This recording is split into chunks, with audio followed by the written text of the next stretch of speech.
क्या आपको अपने सारे होल्डिंग्स बेच के मार्केट से निकल जाना चाहिए? Definitely not. This type of market is not a sellers market. अगर आपके पास एक्स्ट्रा कैश है to invest, what should you actually do? हम सबने ये तो सुन लिया कि प्रेसिडेंट डोनाल्ड ट्रंप ने अमेरिका में इंपोर्ट की जाने वाली गुड्स पर टैरिफ इम्पोज करना शुरू कर दिया है। बट इससे एज रिटेल इन्वेस्टर्स हमें क्या फ़र्क पड़ने वाला है, 4 ब्रीफ पॉइंट्स में समझेंगे। और वीडियो के एंड में हम समझेंगे कि एज इंडियन रिटेल इन्वेस्टर्स इस मार्केट में हम कैसे नेविगेट कर सकते हैं। Hello everyone, I am Sneha and I make videos on personal finance and stock markets. तो अगर आप भी अपनी फाइनेंशियल नॉलेज को फंडामेंटली स्ट्रॉन्ग करना चाहते हैं then please consider subscribing to the channel. पहले तो एक एग्जाम्पल से समझते हैं कि इंटरनेशनल टैरिफ वर्क कैसे करते हैं। तो tariff is nothing but a additional tax जो उस कंपनी या कंट्री को पे करना पड़ता है जब वो अपने गुड्स किसी और कंट्री में बेचती है। फॉर एग्जाम्पल, अगर यूएस कनाडा से ऑटो एंसिलरी पार्ट्स खरीदता है या कार पार्ट्स खरीदता है तो कनाडा की उस कंपनी को यूएस गवर्नमेंट को extra 20% of that car part पे करना पड़ता है एज टैरिफ। इससे उस कंपनी के ऊपर टैरिफ पे करने का बर्डन आ जाता है क्योंकि कंपनी को अपफ्रंट टैरिफ 20% अपने पॉकेट से पे करना पड़ता है।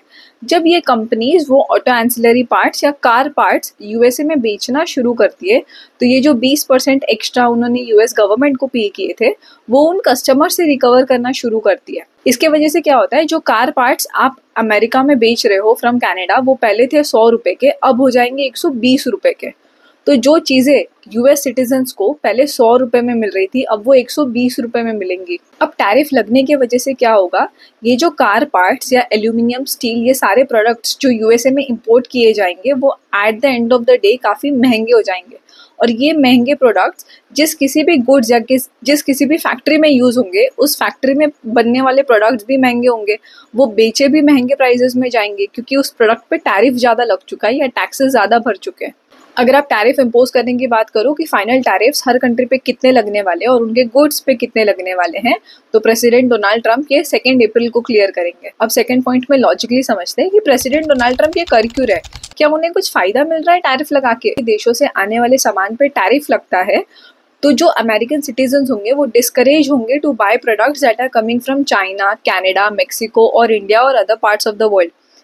इससे वो ट्राई करेंगे कि उन प्रोडक्ट्स के जो लोकल ऑल्टरनेटिव्स यूएसए में अवेलेबल हो या वो प्रोडक्ट्स जो यूएसए में ही बने हुए हैं वो उन प्रोडक्ट्स को यूज़ करना शुरू करें। इससे यूएसए में मैन्युफैक्चरिंग बढ़ेगी, एम्प्लॉयमेंट बढ़ेगा, उनका local economy will develop and boost.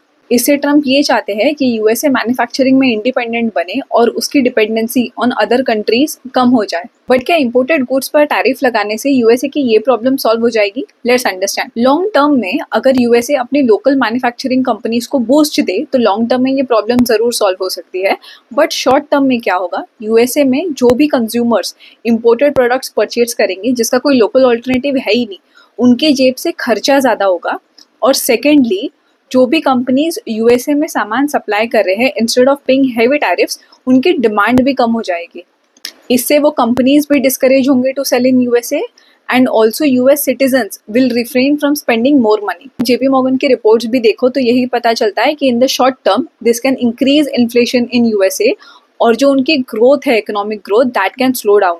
इसी अनसर्टेनिटी के चलते यूएसए के जो 2 सबसे बड़े इंडाइसेस है S&P 500 एंड नैस्डैक, ये दोनों लास्ट 1 महीने में 10% गिर चुके हैं। इससे हमें एक चीज़ पता चलती है कि इन्वेस्टर्स को अनसर्टेनिटी पसंद नहीं आती, इन्वेस्टर्स को एक्सट्रीम इकोनॉमिक पॉलिसीज पसंद नहीं आती और इन्वेस्टर्स को वो पॉलिसी तो कतई पसंद नहीं आती जिससे इकोनॉमी में स्लो डाउन हो। The third and the most important point जो डोनाल्ड ट्रंप को पूछा गया था बाय एन इंटरव्यूअर, क्या यूएस में इस इंक्रीज टैरिफ की वजह से रिसेशन आ सकता है? अब डोनाल्ड ट्रंप ना इसको डिनाई भी कर सकते थे, बोल सकते थे कि नहीं रिसेशन नहीं आएगा या हाँ रिसेशन आएगा। Actually he tend to dodge this question and he said कि हम बहुत बड़े स्टेप्स ले रहे हैं और शॉर्ट टर्म में मेरे डिसीजंस की वजह से मार्केट में वॉलेटिलिटी आ सकती है। अब इस पूरे सिनेरियो में ना हमें एक बहुत इंटरेस्टिंग इकोनॉमिक फिनोमिनन देखने मिलता है। अब यूएसए ने टैरिफ लगाना शुरू कर दिया कि जो सामान हम इंपोर्ट करके ला रहे हैं।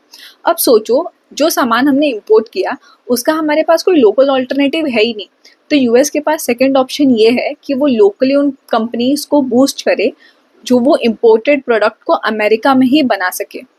अब अगर ट्रंप ने टैरिफ लगा दिया ऑन इंपोर्टेड गुड्स, इंपोर्टेड सामान महंगा है और अगर लोकली कंपनीज डेवलप नहीं हो पाई जो ये सामान यूएसए में बनाएंगे, देन जितने ज़्यादा टाइम तक ट्रंप इंपोर्टेड प्रोडक्ट्स पर टैरिफ लगाते रहेंगे उतना ज़्यादा रिस्क है कि यूएस की इकोनॉमी स्लो डाउन हो और हो सकता है कि ये रिसेशन में भी जाए। अब यूएसए के बारे में बहुत सुन लिया, अब सुनते हैं what is in store for India. HSBC की एक लेटेस्ट रिपोर्ट में बताया गया है कि निफ्टी 50 की टॉप कंपनीज की जो प्रॉफिट प्रोजेक्शंस है that have changed, that have actually declined. So 60% of the companies in Nifty 50 has declined their profit projections for the coming financial year. के साथ ही निफ्टी 50 की जो ग्रोथ रेट है that is reduced from 15% to 5% for financial year 2025। But अगर आप इसमें एक सिल्वर लाइनिंग देखोगे तो बहुत large cap companies correct valuations पे अवेलेबल है in India. The major point to note here is India में जो फॉरेन पोर्टफोलियो इन्वेस्टर्स होते हैं वो मेजॉरिटी यूएसए से आते हैं। तो जब तक यूएसए में ये डेटा क्लियर नहीं होता या जब तक यूएसए की इकोनॉमी में क्लैरिटी नहीं आते, एफपीआईज इंडिया में वापस कब आएंगे दैट स्टिल रिमेन्स अनसर्टन। अगर आपके पास एक्स्ट्रा कैश है to invest, what should you actually do? अगर आपके पास इतना टाइम नहीं है कि आप खुद कंपनीज एनालाइज करो और इन्वेस्ट करो, then do nothing, just invest your money in सब index fund and wait for the rebound to happen. Markets अभी डिस्काउंटेड है, क्या और नीचे जा सकते हैं? डेफिनेटली यस, वापस ऊपर आएंगे ही, आएंगे जरूर, बट कब आएंगे हमें ये पता नहीं। क्या आपको अपने सारे होल्डिंग्स बेच के मार्केट से निकल जाना चाहिए? Definitely not. This type of market is not a sellers market. अगर आपने कोई अच्छी कंपनी के स्टॉक्स होल्ड किए हैं तो hold it through this down turn. जब कभी भी अपवर्ड ट्रेंड आएगा and you need cash, that time you can sell your holdings, but this type of market is definitely not a sellers market. If you exit now, you book a sure short loss.